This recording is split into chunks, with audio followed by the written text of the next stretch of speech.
Welcome, everybody. We're going to give a few seconds here for people to make sure everybody's in before we start um, with the webinar here. But my name is Josh Kroll, and I'm with Families Rising, and this is a webinar on adoption assistance eligibility and benefits, focused on the U.S. And it is not about the adoption tax credit. Folks who want to learn about the adoption tax credit, that webinar was in January, and it is free. It is recorded and it's free to access on recorded webinar. Next month, we will be doing a workshop that will be good for US and Canada that is going to cover advocacy. That's trying to do system change. So that'll be next month. So hopefully, if you're looking at trying to improve your state's adoption assistance program, that would be a good thing to do. And it looks like we're sort of stabilized in attendees, so I'm going to get started so you can get your afternoon back. We don't go too long here. So my name is Josh Kroll, and I am the program manager of the Adoption Subsidy Resource Center. I've been with Families Rising, formerly NACAC, for 28 years, and I've supported or run the Adopt here for all 28 of those years. So everything that I'm talking about there's two things. One, it just comes from decades of experience and learning, but also from learning what families want to know.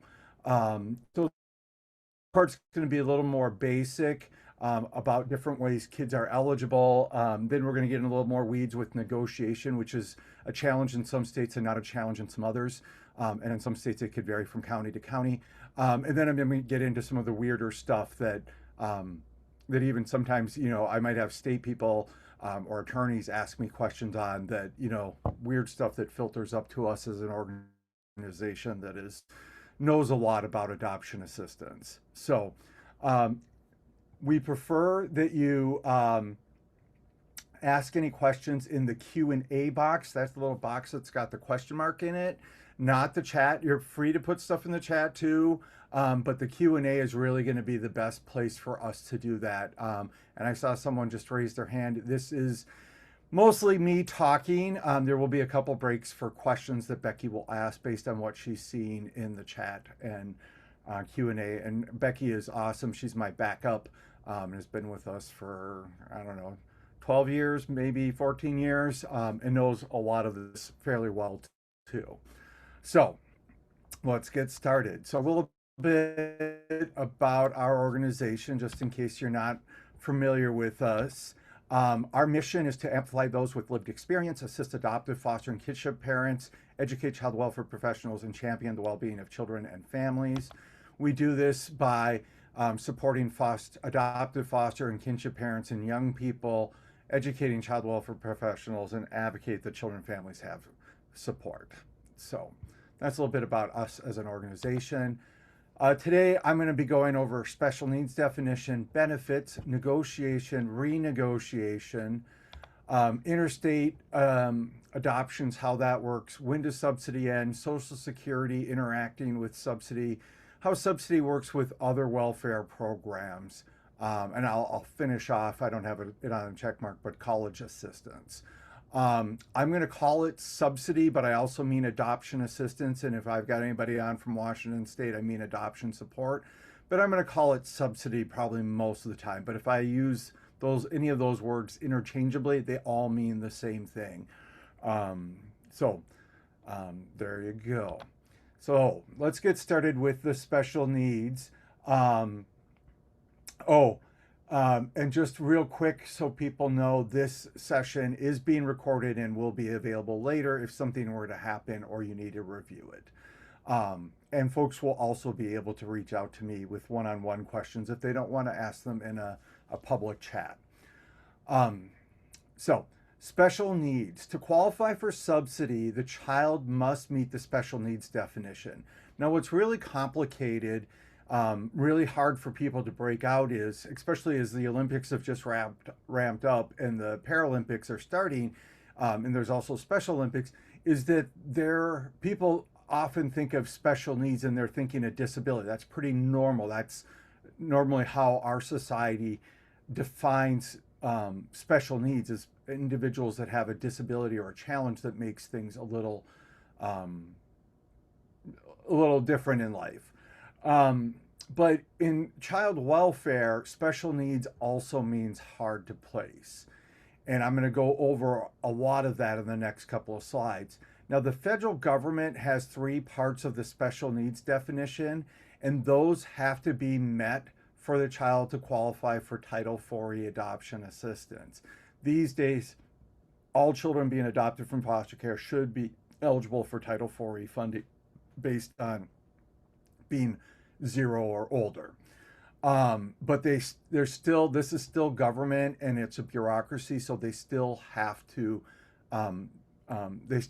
check all the boxes, because the states do get reviewed by the federal government. They'll pull out select cases, random, and just make sure things are going okay.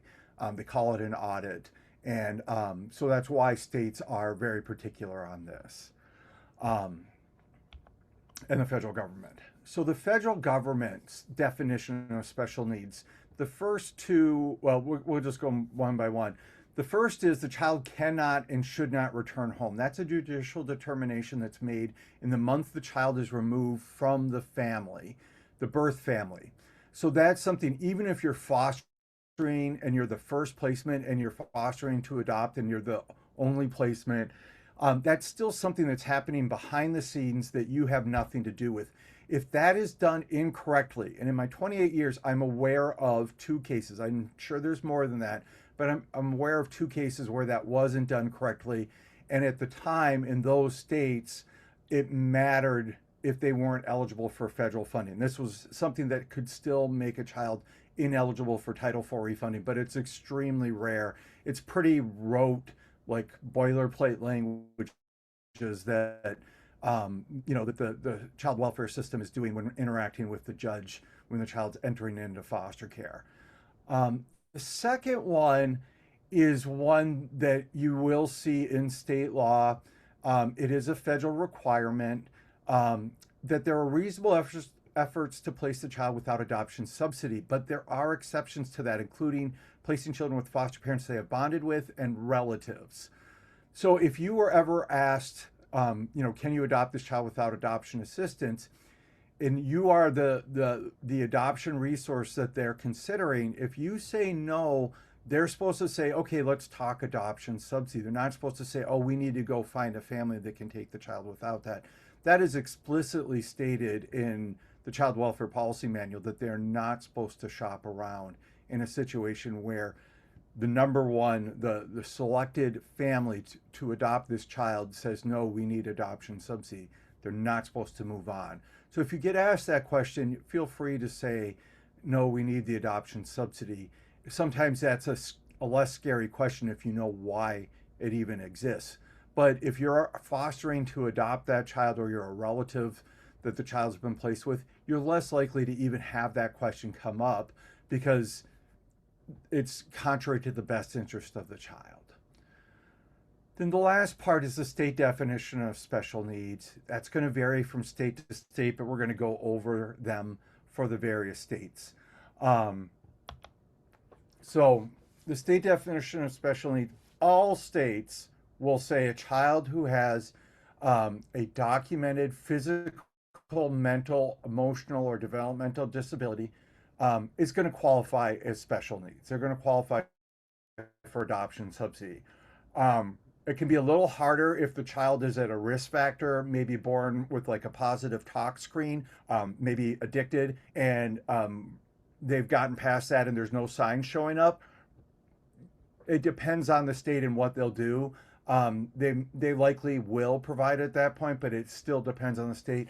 But one of the things that I do want to stress here is that it's documented, and that means that a proper professional, someone who can make that, who has like the right licensure or the right initials behind their name, can make that document, can make that diagnosis and document it, has done it. Like I've been doing this for so long, I've met people doing this longer than I have, like foster parents.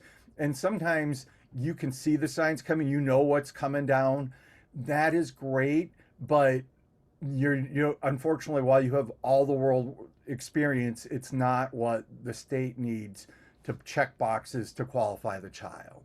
So if you have a child that you're seeing signs of, especially ones that you may be familiar with, you need to talk with doctors to get that diagnosed. Now, the other thing that's really hard with this, unless it's very obvious, like very obvious, like cerebral palsy or Down syndrome or something like that, a very obvious physical disability, a lot of times those things will not be diagnosed until they're 3 or school age. So the developmental disability, the emotional or the mental disabilities they may want to wait till they're school age to diagnose the children, the doctors, the professionals, not the state, and that can be a challenging situation. Um, if you run into that, feel free to reach out to me. Now, here's the thing with these definitions of special needs. Generally, you only need to meet one to qualify for the child. So if I'm adopting a 7-year-old and I'm in California, that kid's over the age of 3, that child's going to qualify. Even if I don't, I'm still uncertain about some diagnosis. So moving into the hard to place categories, we have age, and I gave a couple of examples of some states that were um, the age 3 or older, 8 or older, 5 or older, for some states that had higher number of people registered for this session. 6 is a very common one: Ohio, Maryland, Virginia, Texas. Minnesota, Georgia, and Massachusetts do not have an age component, but every other state does. Um, and I can't remember who's the highest anymore. For the longest time, it was um, it was Kansas at 12, but they dropped that to 6 in the last 6 years. New York might be, but New York's got a whole bunch. They've got a laundry list of stuff that I'm not even putting in half of what they do in there. Um, so there's lots of other ways in New York to qualify, but New York might be like 9 or 10. Um, and this is just when it's just age, just the child's hard to place because of age. The state gets to set that. The lowest two are Illinois at 1, and Indiana is now all ages. They actually are the only state that has put that into law. Um, Another group that can qualify, and it depends on the state. Some states don't even have this, but some do. Race, ethnic background, or a minority. It may only be for certain races. It could be like Florida, children of African American heritage. It could be children who are overrepresented in care, which would be more likely African American or Black or Latino Hispanic children, um, and Native children, or who exit foster care at a slower rate. Um, it depends on the state. There may be an age component, like Texas, it's age 6, or if it's a child who's a minority, it's age 2. Um, so it all depends on the state. The states all get to set their definition of special needs. If you think about it, it's kind of like the federal government, that last slide said, hey, here's a laundry list of things you can do. And the states decided, it's like, you had a 50, 51, 52 um, uh, unit housing development or apartment building, and all the states are decorating them their own way from a select amount of options. Siblings is the next most common one. It's 2 to 4 siblings depending on the state. And it may require that one of the siblings has another special need. So, like, you might have a situation where it's 2 siblings in your state, but another state might say 2 siblings if they meet either the race or age or disability component, or 3 with no other components needed. The highest is 4. Um, the best sibling definition, in my opinion, includes to join a sibling already adopted by the family. And so that is, so like, let's say I adopt a child and we're doing okay, we're comfortable, but adding another child to our family would be a financial burden. birth family has another child. They come into care. Unfortunately, they want to keep the siblings together. They reach out to me as the adoptive family of the siblings already adopted. They say, you know, will you, can you adopt this child? It's easier for me to add one more child if I can get that monthly subsidy and the Medicaid for them than if they're saying, oh, we got to look at all the other things to see if they qualify for them. So there are a handful of states that have to join a sibling already adopted by the family. And like that would be a great, probably not a huge cost advocacy thing to change in your state if you were wanting to make things a little better. And it's not a, it wouldn't probably be a huge fiscal lift for the state to do. The last one is high risk. And this is for children who, usually it's children who may have an issue in the future. They could be really young and they can't diagnose this. There may be positive tox screen at birth. There may be a mental illness in the birth family that could be hereditary. The key thing with it is it gives a $0 monthly agreement. In most states, it will also come with the Medicaid. It's a safety net for children and the family because it allows them to have a $0 agreement. And then later on, if a problem arises, there's a new diagnosis, they can then go to the state and say, hey, now we have X, Y, and Z going on. And it's a much quicker and easier process to be able to get the monthly payment started because there's already that existing adoption assistance agreement. If you're in a state that doesn't provide these types of agreement, a notable one I can tell you is Texas. What will happen is you'll have to apply for it after finalization. They will have to deny it because adoption assistance agreements by federal regulations have to be in place prior to finalization. You then would have to appeal it. You may or may not win the appeal, but it costs time and money for everybody. That's why states that have these deferred agreements, it's awesome because it's just better for the state and the families. The state does often will have to document the risk factors, but not, it depends on the state on that. But some might have to have something specific that they can point to offer the $0 agreement. Some just do it out of hand. And the reality is there are some states where they have these long lists like this, but basically every kid gets adoption assistance from the state. And that's not the case in every state, but there are some states where it ends up being like that. So that is definition of special needs. I am going to cover really quick federal Title IV funding versus non-4E. I'm not going to go into, in the past, I'd go into all the different ways kids would be eligible for Title IV because these days, all children should be eligible for it, unless, as that first bullet point says, their judicial removal was done incorrectly. If that happened, they would be ineligible for federal funding, but they can still get the state non-4E state funding. Now, when children are eligible for federal funding, it saves the state anywhere from 50 to 75%, because that the other half of that, the other side of that is coming from the federal budget. So at a minimum, 50% is coming from the federal dollars, up to in the 70s for some of the states with lower incomes. West Virginia and Mississippi, I think, are two that are over 70, but I know there's a couple more. States that are at 50, Maryland, Virginia, Minnesota, Massachusetts, New York, Colorado, Washington State, California. I think they're all at 50. Now, in some states, it's all run by the state program, like Illinois, Texas, they have a state program. But in other states, it's administered by the county program. You never will directly interact with the federal agency. Sometimes I'll get calls, people saying, so Josh, I got my subsidy from the state of Minnesota. I heard there was this federal subsidy. How do I apply for that?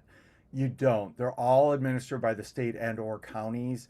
And you're not talking with the feds at all on this. The state is getting reimbursed money, so there's not a second subsidy check coming from the feds. Um, Federal funding does provide some protections. The biggest one is, and I'll cover this a little more later on, is interstate adoptions or moving after you've adopted. The Medicaid will transfer to all states no matter what. There were some states for non 4A kids, they wouldn't give a child Medicaid unless they had a need for it if they were non 4E. Disability versus like age or sibling group. Um, the other one that's really important, I just had an email earlier today about this. The child, and this one kind of blows people's mind because a lot of people are not aware of this, but the child maintains their subsidy eligibility in a subsequent adoption. And so if I adopt a child, I get adoption something. If something were to happen to me, like my sister could adopt my child, but she would need, and the child doesn't have to go back into the foster care system. It can be a private adoption, but she would then need to apply for adoption subsidy in that subsequent adoption. There are a handful of states that will convert it to a non 4E subsidy and allow it to go to a guardian, and kudos to those states. But currently, majority of the states, if the parents pass away or the adoption dissolves, the adoption subsidy stops, and with it the Medicaid, and then someone else will need to adopt and apply in that situation. So I hope I didn't scare everybody with that.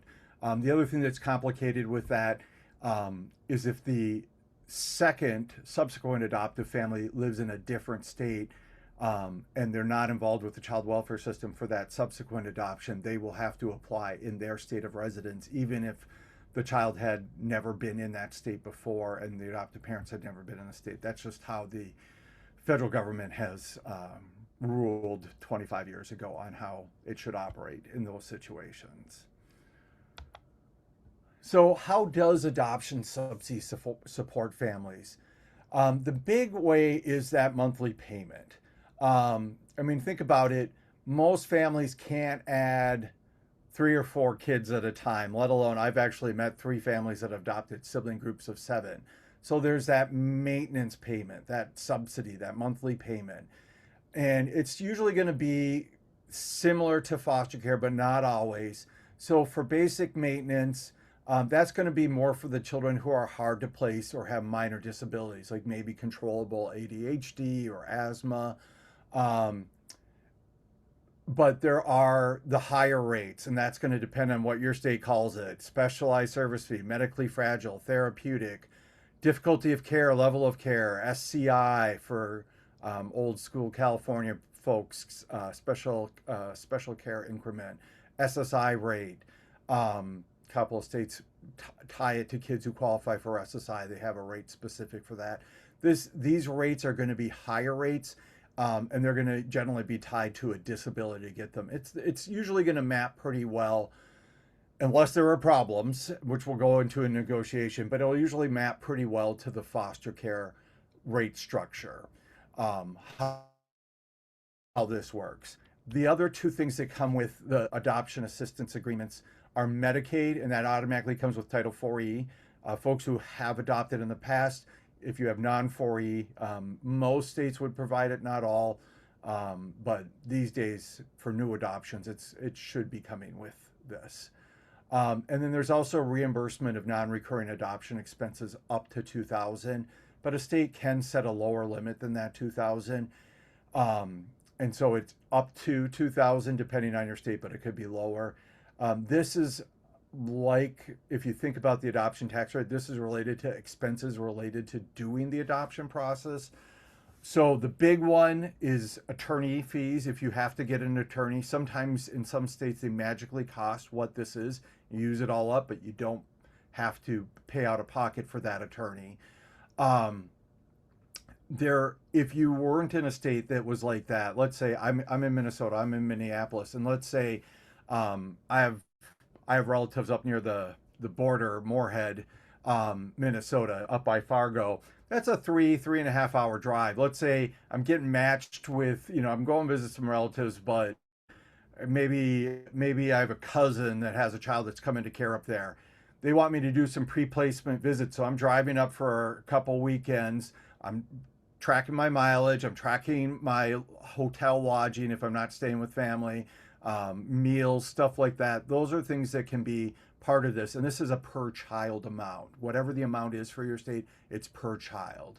So that's the last really big benefit there, that can help.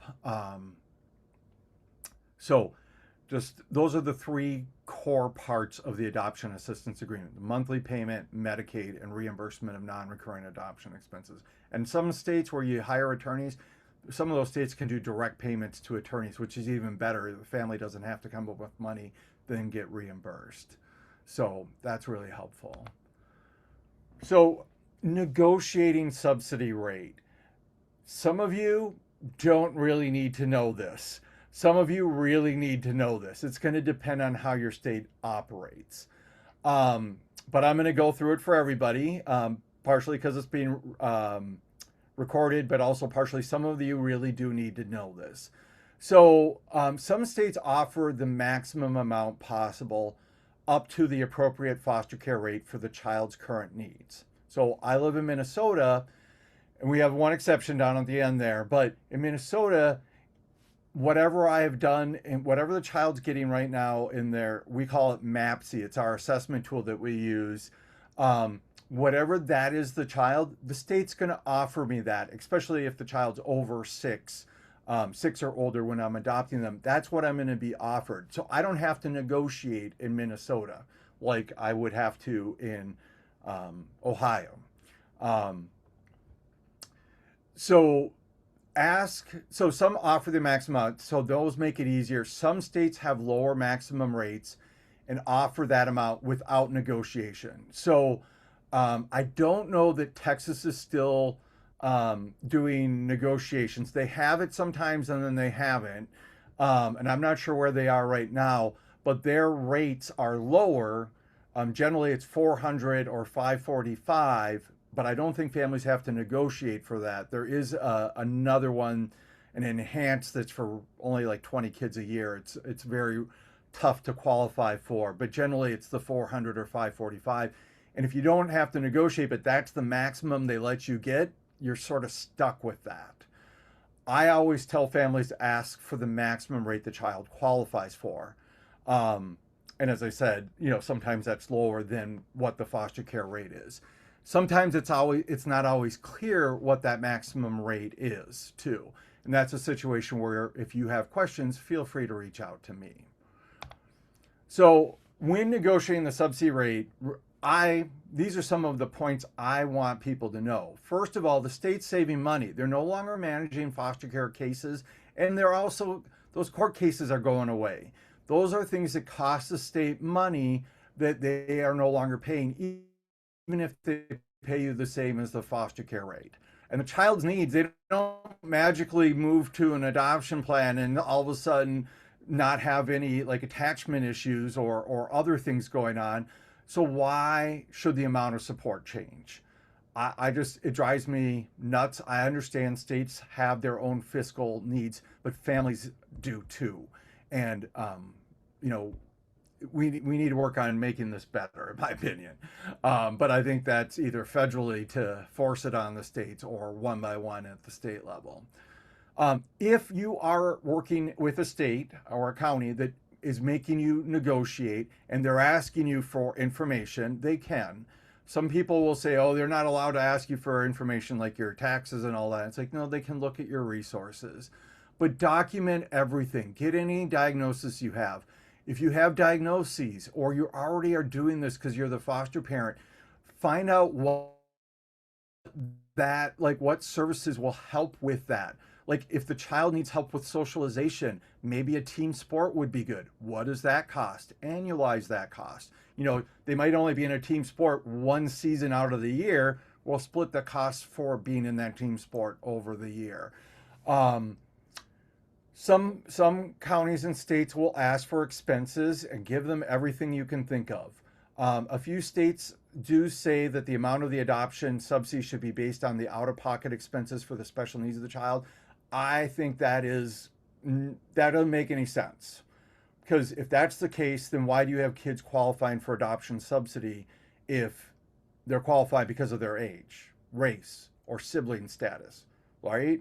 Like, why is that child eligible for adoption subsidy if you're saying it's only based on their disabilities that you're paying out of pocket for, that's not covered by Medicaid to qualify? It just doesn't make any sense. It's it's a, I don't know. I'm not a good debater, but it just doesn't make any sense. So, um, I'm going to cover federal law and all this stuff about negotiation.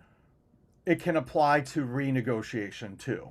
A lot of these tools, if that's where you're dealing with, the state you're dealing with. So the amount of payments to be made, this is federal law, in any case under clauses 1 and 2 of paragraph 1B shall be determined through agreement between the adoptive parents and the state or local agency administering this program under this section, which shall take into consideration the circumstances of the adopting parents and the needs of the child being adopted, and may be readjusted periodically with the concurrence of the adopting parents, which may be specified in the adoption assistance agreement depending on changes in such circumstances. Okay, the key thing, you see my big bold, large letters, bold, the needs of the child. They don't say the special needs of the child. It's the needs of the child. Child welfare policy manual. I'm not going to read you all of this. I'm going to just skip down to instead, down in the middle here. Instead, the amount of adoption assistance payments is determined through the discussion and negotiation process between the adoptive parents and a representative of the Title IV agency based upon the needs of the child and the circumstances of the family. The payment that is agreed upon should combine with parents' resources to cover the ordinary and special needs of the child projected over an extended period of time and should cover anticipated needs, example, child care. Now, what will happen sometimes is states will say, well, you can renegotiate if the needs change, so we're offering a lower amount now, especially if you look at the last slide, that the parents have to, concur with a readjustment. So, I understand that point of view and it makes a lot of sense. The question is, what is the process like? Because if the process is difficult and contentious, folks don't want to come back and do that again later. So there is part of the, like, you're creating your own situation if it's a difficult, challenging process, that folks want to get it done once and never talk to them again. It's just the reality of how we work as human beings. But I just want to highlight here that the payment that is agreed upon covers the ordinary and special needs of the child projected over an extended period of time. So you can do anticipated costs, but it's ordinary too. For me, that's room and board, right? Things that you need to keep that child safe. Because if you didn't provide room and board, they would remove the child from your home. Renegotiating adoption subsidy. You can request for changes at any time. Typically, folks seek an increase in the amount of support. I do. Don't get me wrong. There are people who are like, we're doing well. We don't need this anymore. We're looking at having it turned off. If you're in that situation, power to you for being a great fiscal situation where you can do that. If you ever wanted to do that though, change it to $0. Keep the Medicaid even if you don't need it, so that if things change, you lose a job, a spouse passes away, the child's needs escalate, elevate, you can go back and turn it back on. If that agreement is gone, you can't do that. So anybody I ever talked to in that situation, like, at a minimum, you can do whatever you want. You're the adult, but at a minimum, keep it at a $0. When you're seeking a renegotiating, document the changes. What are the new diagnoses? Did they come from a proper professional? You're back to the whole special needs thing there. Request the change in writing, creating a paper trail, something that you can track. Text streams work too. But like, if I just talk to a worker and I'm like, hey, I got these signs showing up, can I get an increase? Like, I don't think that'll be an increase. And they could be totally right on that. They can be saving their time and your time by saying that. But if you're, if you think they're just blowing you off, if you have it in writing, you have when you started that request, and you can do like a, email or a letter or fax if people are still faxing. And if they deny it, then you can appeal that. You may or may not win the appeal, but it's part of the whole process. It's part of government bureaucracy. It's not anything these workers create. It's just how the system works when you have a giant programs like these. Some states do require that the disability be tied to an unknown problem that was present before adoption. Um, so, like, um, I get in a car accident with this child I adopted. They get adoption subsidy. It's a really bad one. The child's now in a wheelchair. They can't walk anymore. That wasn't pre-existing. If the child had didn't have the facial features, but you've done some testing and then you now know the child's fetal alcohol syndrome, clearly that pre-existed. That would be grounds for an increase. Um, and I think after this slide, I'll open up for questions from you, Becky. Just give you a little heads up. Um, a change in family circumstance is ground for asking for a change in subsidy, but it won't change the maximum ceiling for adoption subsidy. So let's say I had a child, I was going to qualify, the child qualified for $1,000 in adoption subsidy. I negotiated 750. I'm now going to part time because I have to be at more appointments. I have to meet at the bus because the child just needs that help. They're not, there are little some delays, maybe not great social interactions. That would allow me to go renegotiate up to 1,000, but to try and go beyond, like if I'm already at 1,000, me cutting back like that wouldn't let me renegotiate at all. If the child now has a new diagnosis and they would now qualify for 1,200, that would be different, and I could, go up to that new higher rate. Now there are a handful of states that do not allow for renegotiation. North Carolina, Michigan, Maryland. Maryland folks do negotiate, so you can renegotiate, but you're locked in, as I was just describing, at the rate the child qualified for when they were adopted. So if a child qualified for a basic rate, or I think they use intermediate also, but now would have been an even higher rate than that, they're not going to have access to that in Maryland. But new diagnosis, I could try and cap out if I didn't get the maximum when I did it before. North Carolina, some counties are part of, there's a term for it, there's a special adoption incentive fund. Some of those can go above the foster care rates. It's just the basic rates, unless the child's HIV. But that has to be done at the time of adoption and has to be with one of the correct counties. So those states lock you in. But generally, folks are seeking more assistance and a reassessment. So this came up. Someone put in their comments. Thanks, Shar.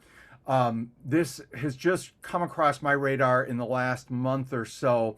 In Minnesota, we have heard that with our tool, our MAPC tool, if the child's needs show lower than they have in the past, that the state, without the family's concurrence, will reduce the foster care rate. And I need to follow up with the state and the feds on that. I have never heard that happening in other states. I've heard that as a concern when families have sought increases, but Minnesota is the only one I'm currently hearing where that could be a concern. And so anybody going through that in Minnesota, please reach out to me. But thanks, Shar, for putting that in, a topic that you wanted. And Shar's a worker I've worked with for well over 10 years because that's something I need to deal with for our Minnesota families. So, and Becky. Most of the questions are around renegotiation Okay. and, whether the initial adoption subsidy can be increased if greater needs are later identified. I think you've answered a lot of those, but some of the qualifying questions were what diagnoses would need to be made to allow renegotiation? It's going to depend on the state and the child. Like, what do they already diagnose? Like at some point, a little bit more isn't necessarily going to be more. But anybody has questions on that can reach out to me and I'll do my best to answer them. And if I can't, see if there's folks in their state I can connect them with that can. And not necessarily workers or state people, but are there any parent led organizations that might have have really good knowledge on that? Folks are also wondering which states do allow renegotiations. Pretty much all of them. And will you say your example again about Maryland? That's there's a Yep. person specifically asking that same question. Yeah, so can they be moved the therapeutic post adoption if they weren't prior to adoption? So the therapeutic rate, if you got a lower rate than that in foster care when or the child was qualifying for that when they were adopted, they can't go up to the therapeutic rate now, unfortunately. That's something that I need to talk with the Maryland Resource Parent Association and see if that's something, because it needs to be changed. I mean, a lot of things need to be changed. It's just going to be harder these days. Okay. And Yeah. then do some mental health diagnoses like PTSD, Oh, anxiety, mood disorders, would those be qualifying for events? sure. For sure. Yeah, that's it's a great question, Katie. Um, um, it's pretty obvious with the physical disabilities I mentioned earlier, and sometimes people don't think of the emotional behavioral developmental disabilities as much, but those are actually probably more common for children in the child welfare system than anything else, and states recognize those. Um, but one of the big things with those is you need to talk about how they're an impairment, especially when you're negotiating. Like, the child's behind. It's like, well, we're doing some tutoring, we're going to spend money on it. That's one thing. But, like I gave the socialization example for sports before there could also be gross motor skill stuff. I guess that's more physical. But they definitely cover PTSD, reactive attachment disorder, mood disorders, um, oppositional defiant disorder. Those are things that are definitely states are considering. I've never heard states not consider those. And then there's a question about adopting where across state lines and which state you're I'll get. negotiating I got a with. slide on that. This particular state is uh, parents are in Maryland, child is in Michigan. Okay, And then another question about um, applying for SSI as an additional payment. I got that too. Okay, Yeah. that is So, our questions for now. yep. And part of that is, just 28 years of talking to families. You know what the questions are. You know what the specialty information you have is. So, um, oh, I did this. Sorry. Um, Something got a little weird. Oh, I'm going the wrong way. That's the problem. Um, Sorry, wrong fingers on my the keyboard there. So, interstate adoption. When children are in a state's foster care system, the adoption subsidy comes from the placing state.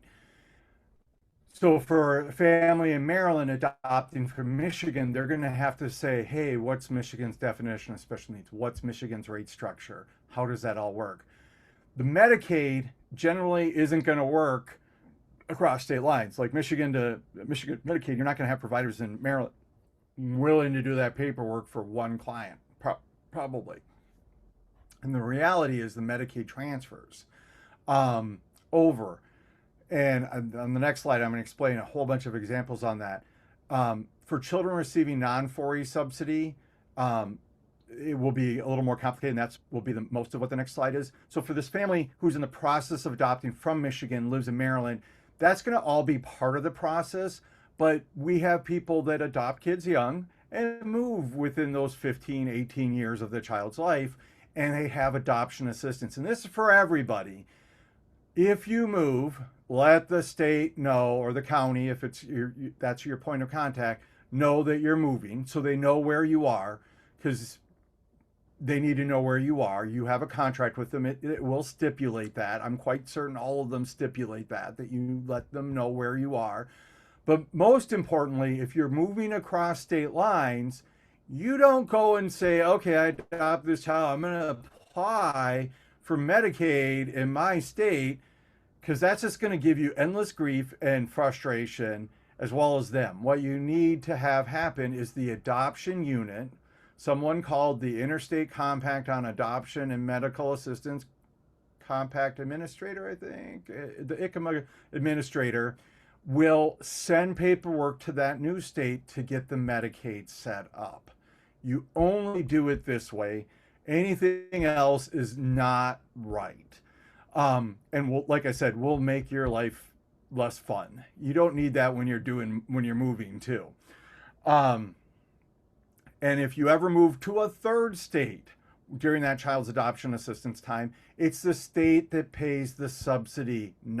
It's not like you handed it. It's not like a baton in a relay race where you hand it off to the next state. It's still always that original state that pays the subsidy that you need to contact and let them know you're moving, and then get that Medicaid set up. So kids who are Title IV-E, they get Medicaid in all states. If you have that, you move to another state, no problem. You don't have to worry about it. For folks who have adopted before all kids were 4E eligible, the non-4E, it depends on the receiving state, the new state you're moving to, what their rules are. And it may depend on where the child comes from for two states. So the three states that will not provide Medicaid to children adopted from any other state who receive non-4E subsidy are Illinois, New Mexico, and Nevada. And Iowa and New York used to be on that list, and they will provide Medicaid to children adopted from any other state with a non-4E subsidy, except for those three that won't do it for themselves. If you have questions on this, feel free to reach out to me. When does subsidy end? Normally, the contract will be to the age of 21, and it might be extended. There are a couple of different ways that folks extend it. Some states will continue adoption subsidy at the age of 21 if the child has a disability that warrants continuation of the adoption subsidy. That language has been around since I started doing this since in 1998, 28 years ago. That language has been around forever. Not every state uses it, but probably at least a third to a half use that. Some states will provide assistance to children still in school. Usually it's high school. It could be college, but it's usually with state dollars if they can't extend it with federal dollars. The disability that warrants continuation, that's federal dollars. That's a federal definition. And so, and some of them might say while still in high school or up until a certain age, usually not past 21. I think Massachusetts is the only one that goes till the 22nd birthday. Usually it ends at 21 for any of these extensions. But they might say until they graduate or they turn 19. They're like, they understand educational delays, and also, a lot of kids turn 18 during the high school, during their senior year if they're not having educational delays. Some states have opted, a lot of states have opted into Fostering Connections program to provide extended benefits if the criteria are met for youth adopted at age 16 or 17. So this is something that the federal government said, hey, we want older youth to still get adopted, so we'll allow them to get an extended adoption subsidy. And it's they're still in high school, they're in college or something like college. They're working 80 hours a week. They have a disability that won't let them do that, or they're in a job program. Those are the 5 criteria that can go up to 21. But so you could have a situation, the child's not, they graduated, they're working 80 hours. I think I said a week, I meant a month, 80 hours a month. That part-time work could extend that adoption subsidy. In a few states, the criteria for extension will be different based on the funding stream. So Title IV-E, when I say all kids are eligible, there's Title IV-E applicable child. That's all kids are eligible based on age. There's also non-applicable children. And then there's also the non-4E. And Tennessee and Indiana, they have different rules on extension depending on the funding of the adoption subsidy. It's a lot. I can easily find those policy if you need them. but it's not as clear cut as it is for all the other states.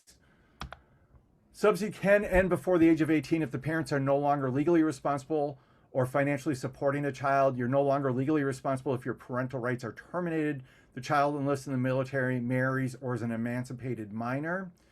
The state may determine you are still financially responsible if you're paying for therapy or gifts. Um, Unfortunately, sometimes children are have very high needs and are not a need to be out of the home, sometimes in a residential treatment facility. If that is the case, um, you can still get adoption subsidy as long as you're still financially supporting the child and you're still legally responsible. Um, if it's Title 4 adoption assistance, they cannot just cut it off, but you'll have to be able to document that. Um, if it's non 4 I think Kentucky right now is the only one that will suspend it if the child's out of the home for more than 30 days. I think they're the only one that does that. If the child's out of the home for one of these placements, or you need one of these, feel free to reach out to me.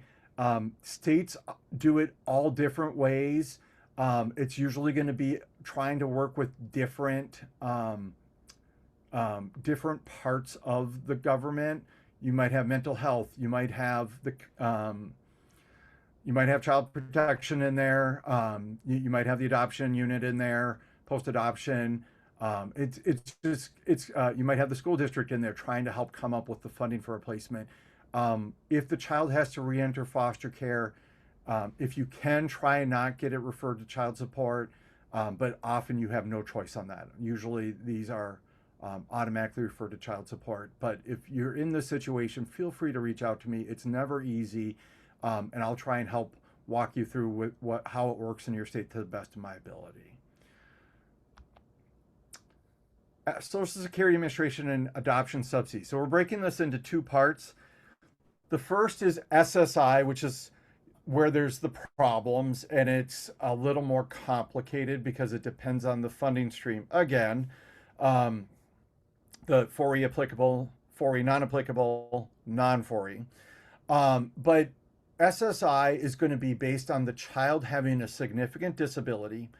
And the child may qualify for SSI in the foster care system because the state or the county doesn't have an income to attribute to the child. But once you adopt, the Social Security Administration is going to look at your income and assets to determine if the child even qualifies anymore. If they do, it might be reduced dollar for dollar. They call it concurrent receipt of federal benefits, but you can think of it as double dipping. But it depends on the funding stream. Generally, when I get these calls, I'm like, it's usually from Social Security Administration. They want to know the funding stream, and I'm like, I'll give them the state administrator who can look stuff up. But they need to tell them the funding stream to see what's going to happen with it. But it is possible to get both. Like if I was low income, I'm in Texas. I've got a child that's getting the 545 a month, and the child's qualifying for 900 a month with my income. I get that 545, and then I can get the other 355. Yeah, 55 on top of that. That's allowable. But that's probably how it would work if it's hitting that reduction dollar for dollar. What's less known and a lot more confusing for more people is Social Security benefits on behalf of a parent. So if you're working, you're paying your payroll taxes, and at a certain point, you've paid enough quarters that you can get either retirement, survivors, or disability. Like if I became disabled, I would be able to get my disability check, and if I have an adopted child, they could get dependent benefits off of my record. And generally, especially if it's Title 4E, they can't just change your benefit without that. Like I fought 7 years ago in Minnesota when we used to have that in our law, and it's like, oh, you can't do that because it's in everything, and it's for federal and state non 4E and 4E dollars, and the feds say you can't do that, pointing back to that law about the needs of the child, the reduction, the concurrence of the family. They weren't doing that. They weren't negotiating individually with the families, and so we were able to get that overturned in Minnesota. There are some states, I know Maryland for sure, and possibly Tennessee, will reduce non 4E subsidy if the child starts getting benefits off of their parents' record. They won't for 4E kids. And if you got a 4E subsidy, they can't do that at all. But this is another resource that the family has earned for that child, and you should definitely pursue this. If you have any questions about this, let me know. I've been helping families with this since '04. It was a Maryland family where the adopted dad became blind and they reduced his benefits, but it was Title 4E, so we were able to get it back in place. And there are times those benefits come from the birth family. Um, there might be survivor's benefits if a parent is deceased. Now, the one thing I will say is, I said they can't change your agreement, or I meant to say they can't change your agreement if you start getting these benefits. That's what happened in Minnesota. They can use that benefit if they know about it to negotiate. And I have definitely seen families where they're told, you're going to get more in Social Security benefits off of a parent, not SSI. So we're going to offer you a $0 agreement in Medicaid. And I can't stop that. But once you have that agreement with that dollar amount in place, they can't change it unless it's non 4A, which they shouldn't be these days, without your concurrence. So other welfare programs and adoption subsidy. Um, these are a lot of the ones that I hear about, and let's see. Yep, I got SNAP in there. So the first thing I want to just say right at the top there is adoption subsidy does not go on your federal income taxes. Okay, it does not go on your federal income taxes. Other programs may count it as income in determining eligibility. And since I know I had a lot of people sign up for Minnesota and I'm in Minnesota, I will tell you this: for property tax refund and renter assistance, I'm pretty sure that still, I haven't checked this year's yet, but I'm pretty sure you actually do have to count it on your Minnesota, on those two forms in Minnesota, not on your state return, not on your federal return, but on those two returns. And I have asked about it in the past, and I didn't get much movement from my legislators to try and change that. So that's just Minnesota. Um, School lunches and food stamps are both under the U.S. Department of Agriculture. They do count 100% of subsidy and family income. School lunches, they would like you to update them when that happens. When the child goes from foster to adopt, because when they're foster children, they're automatically eligible for school lunches. Once they're adopted, they go off your income, but they only look at that once a year. You can wait until the next renewal. If you're in a state where all children are eligible, like Minnesota, this is irrelevant to you. I will say this: we learned this from Minnesota, and I saw mixed information that some of it supported what we saw out of Minnesota a couple of years ago. They've been trying to make it easier to apply for school lunches, and they're trying to use kids who are eligible for Medicaid. Well, kids who are eligible for Medicaid, who get adoption assistance, automatically get Medicaid, and so that the child having Medicaid that way in those states, it may not actually work for your child to use that easy eligibility determination. Just want to put that out there because there was a lot of confusion, and there within states there'd be confusion from school district to school district, but we did get clarification from the state of Minnesota when Minnesota was one of the pilot states doing that new updated eligibility. Currently, all kids are eligible, so it's not an issue here. But for other states, if you see that, if your state's starting to roll that out, feel free to reach out to me and we can talk about it further. Section 8 housing, if you're in Section 8 housing, they only count $480 per year per child of the subsidy in the family. So let's say I'm getting $500 a month for two different children. So that's $1,000 a month, $12,000 a year. I only count $960 of that towards my Section 8 housing income, in determining if I still can afford a housing. Low income home energy assistance program, LIHEAP, that the federal government allows the state agency to set what is excluded income.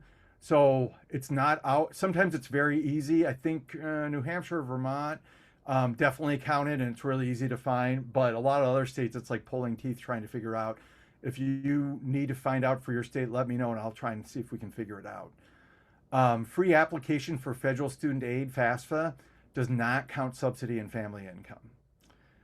Bankruptcy, Chapter 7 and 13 do not include benefits paid under the Social Security Act, and Title 4E is part of the Social Security Act. So if your adoption assistance is Title 4E, not the non 4E or state assistance, then you don't have to include it if you're going through bankruptcy. Um, so that it's under other income, but that is where it excludes benefits paid under Social Security. College assistance, and this is my last slide, and then we'll have questions. Um, Federal program for all states. So every state, anywhere in this country, children adopted at age 13 or older from foster care can apply for FAFSA as an independent student. That means they don't put on parental income. Children adopted from foster care after their 16th birthday can be eligible for education and training vouchers. Okay, that's it depends on the state. Foster Care to Success, I think it's FC, the number 2, success.org, are the experts on ETVs. And I think even help administer them in some states, but they're the experts on that. But that's extra benefit for children in foster care at age 16 or older, as well as for foster youth aging out of care. Now, state tuition waiver programs. This is, not every state has this, probably 10 to 15 states have them. More are having them in some form. But this is generally how it works. The children have to be adopted from the state's foster care system. The tuition waived is typically for state colleges and universities of the state the child was adopted from. Connecticut, I think, can go to private and even out of state. Kentucky, it is only Kentucky schools. And if you live like across the river in Indiana or Ohio, you're going to have to pay the difference between the in-state waiver and the out-state tuition rate, which is ridiculous. I've never heard of that of any of the other states. Eligibility may be dependent on the age at the time of adoption. They may be for all kids adopted, like the first two that ever did it.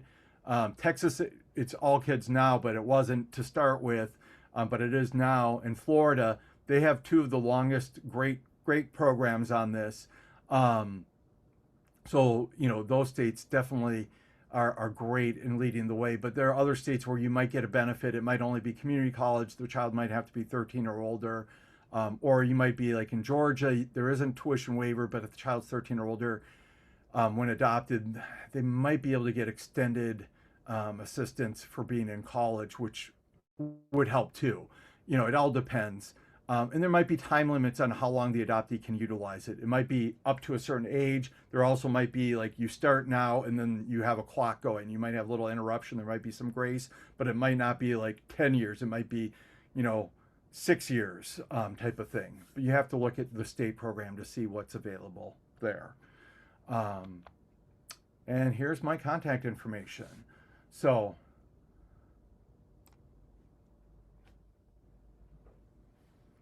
I'm Awesome. open. Thanks, Josh. Yeah. There's one specific question about um, a family who in Texas who ended adoption assistance and then were told that the child doesn't qualify for the tuition waiver. Is that correct in your experience? I would have to double check that, but I think they would need to. I'd have to check the education code. I think I saw that in the questions of the attendee list, so I can track that down and get it to you. But I believe the Texas one, they do need to be subject to an adoption assistance agreement to qualify for that program.